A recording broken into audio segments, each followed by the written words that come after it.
Another day, another mini vlog. Samahan niyo naman ako sa araw na ito. At ayan nga, nung pagkatapos kong hugasan itong mga paa ng manok, nilagyan ko na nga ng pampalasa, ng magic sarap at paminta. Para nga may isa lang na ito.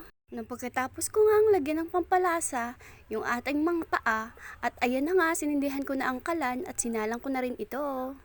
Habang hinihintay ko ngang pakuluan yung ating sinalang at ayan nga nag-almusal muna tayo at ayan may kape tayo at buns, may palaman cheese whiz, kain tayo mga kainamurata.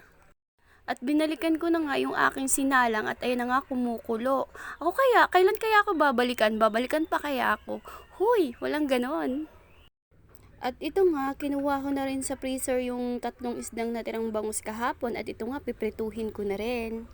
Pagkatapos ko nga ibabad sa tubig ang ating bangus na matigas at ayan na nga kumuha ko ng bawang at sibuyas.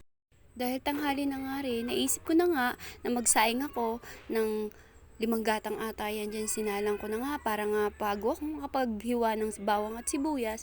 At ayan na nga, atin ang isasala ang ating sinaing. Pagkasiyalang ko nga ng sinaing at naisip ko nga lagyan ng 2 itlog. Baka nga kasi hindi kumain ng aking anak na si Baby Chanel ng ating paa.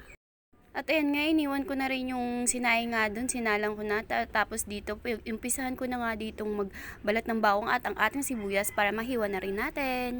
May kwento ko lang nga pala mga kainamurata, baka nagtataka kayo kung bakit ngayon lang ulit ako nag-upload ng vlog.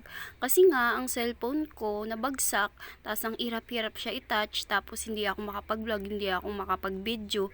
At yun, at yung naging okay na siya at pinagawa ko na siya at ito nga magbablog na ulit tayo mga kainamurata.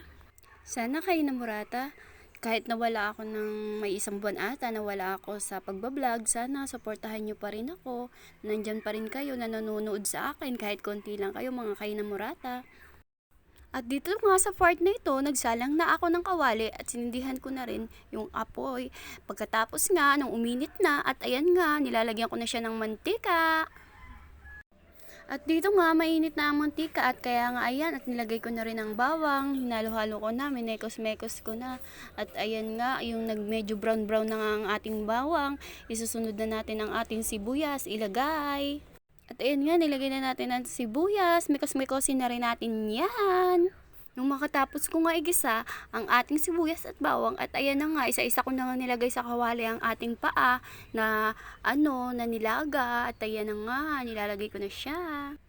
At ayan na nga yung ating menu for today. Yung nilagay ko na nga lahat ng paa at nilagyan ko na nga rin ng pinagsabawan ng pinaglagaan. Tapos nilagyan ko na nga toyo. Tapos papakuluin ko muna. Tapos nga binalikan ko nga ang sinalang ng sinaing at ayan na nga kumukulo na siya. After nga nun, binalikan ko nga ulit ang aking nilulutong paa. At ayan nga, nilagyan ko na ng pampalasa, ng betchay, ng paminta, ng magic sarap para lang sumarap. At dan na nga ang ating paa. Kumuha na kayo ng isang platong kanin at magparini na kayo. Maraming salamat sa panonood. Don't skip my ads. Follow and share mga kayo na Morata. Thank you. Bye!